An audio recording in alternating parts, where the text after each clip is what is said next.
So if we were to create a wardrobe where Cola always had something to wear, where she can always interchange everything, we would...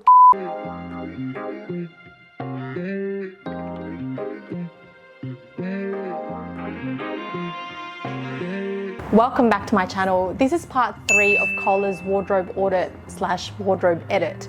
Now, in the first couple of episodes, we identified what Cola wants to achieve with her personal style and what that means for her wardrobe.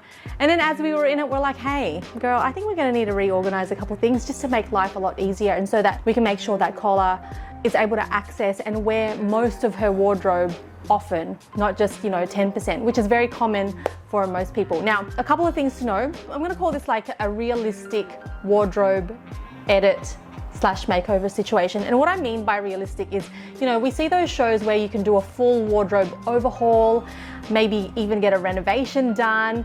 But when I say realistic, what I mean is you can make changes now for a minimum cost. So a lot of things I'm going to show you are from Kmart, and we're going to reposition a couple of things.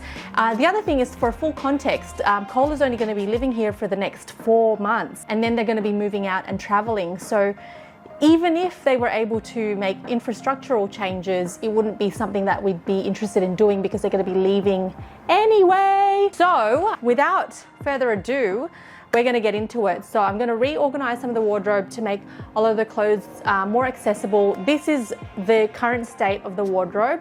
In our previous episodes, we organized this by color, so we color coded everything. However, since then, Cola has unboxed some older clothes and put them out here to hang to be able to see. So we're going to reorganize everything again. Okay, now let's have a look at how it's currently laid out. You can see most of the long sleeves and jackets are in one section. Then we've got dresses in this section, a few tops and dresses kind of all together. And then we've got pants, denim, trousers, the pants.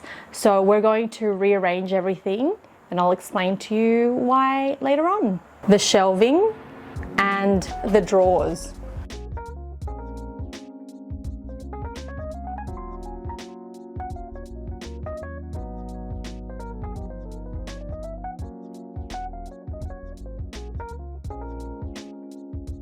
I bought a couple of things. This is stackable storage, which we're going to put into the drawers for socks, undies, and we'll probably take off one of these. This was from Kmart. Everything that I bought is from Kmart. This whole thing, everything that I bought is like $31. Yep, this is expandable drawer dividers. And we've got these medium slide out drawers. I actually got a couple of these for myself when we were living in the old place. Again, we didn't want to renovate that place because we were going to move it out and rent it out, and it was still in great condition. So I ended up getting 1 or 2 of these.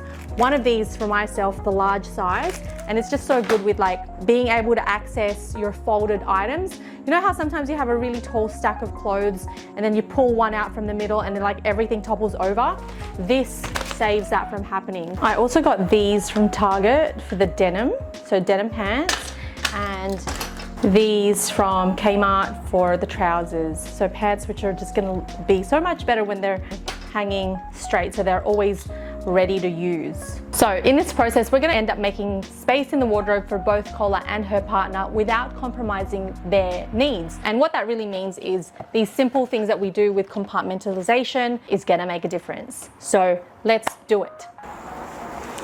I'm just removing all of the pants from those hangers.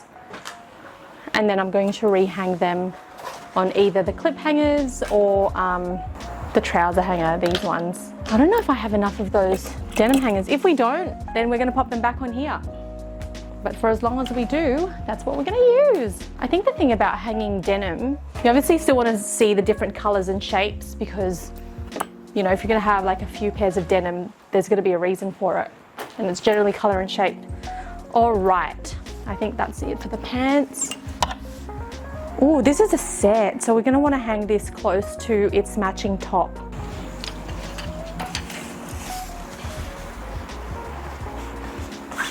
I hang from the bottom up because you can see, it's easier to see what you're hanging on top.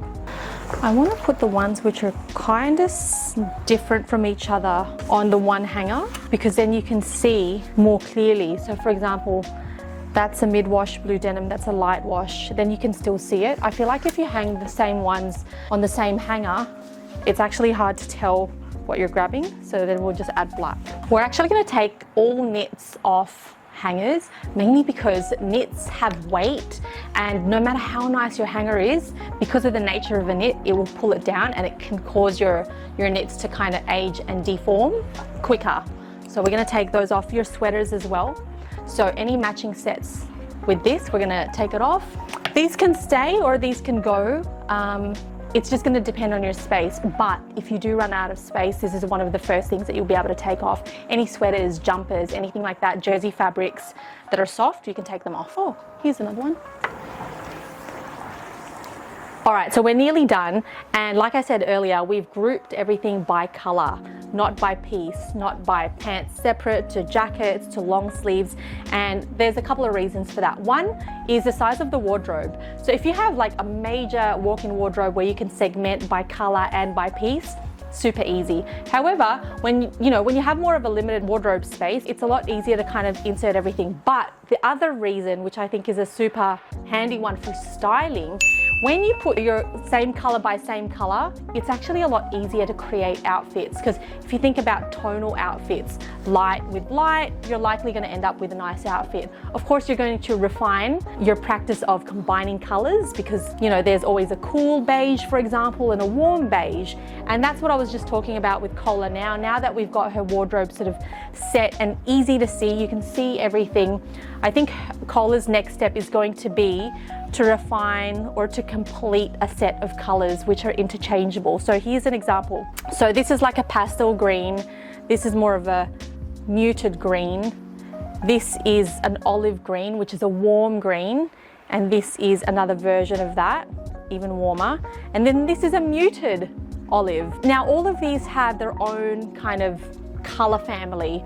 So if we were to create a wardrobe where Cola always had something to wear, where she can always interchange everything, we would complete the colors for this kind of like warmer, earthy tone. So we might consider getting bottoms which are brown, maroon, and sort of the colors that will go with this. Of course, we've got our cream. So the purpose of the capsule wardrobe and these neutral colors is so that you always have something to wear.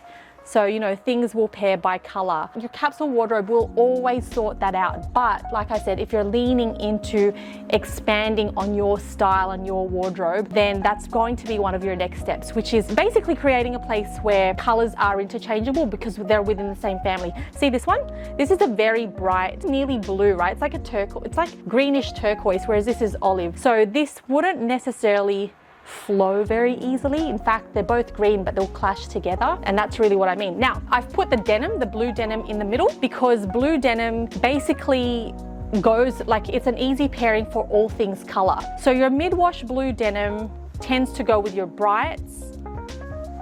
And then you've got your light wash denim, which will go with your pastels.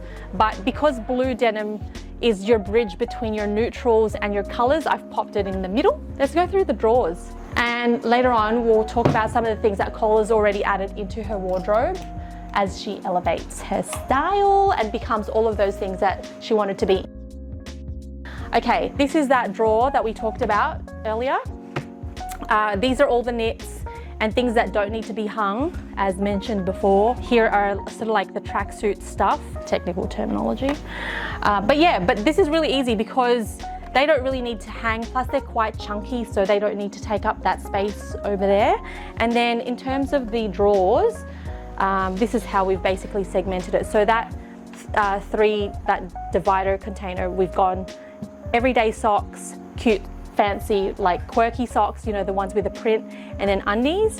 And then we've got the bras, and then we've got workout wear. Now we're gonna go and get some more kind of containers for the bottom drawer, but for now you get the gist. We're pretty much making everything so that it's easy to see by color and easy to access. And so you can have a lot more confidence in accessing all of your clothes and you're not just stuck using 10% of your wardrobe. That brings us to the end of part 3 of Cola's wardrobe audit, wardrobe edit, and getting to creating Cola's ideal personal style. We're going to give you a bonus episode and show you some of the things that were recommended by me to purchase. Is that right? Yeah. It's going to make it easy for her to be elevated in all of the areas of her life. One of them includes a really nice sort of boiler suit. Ooh. Yeah.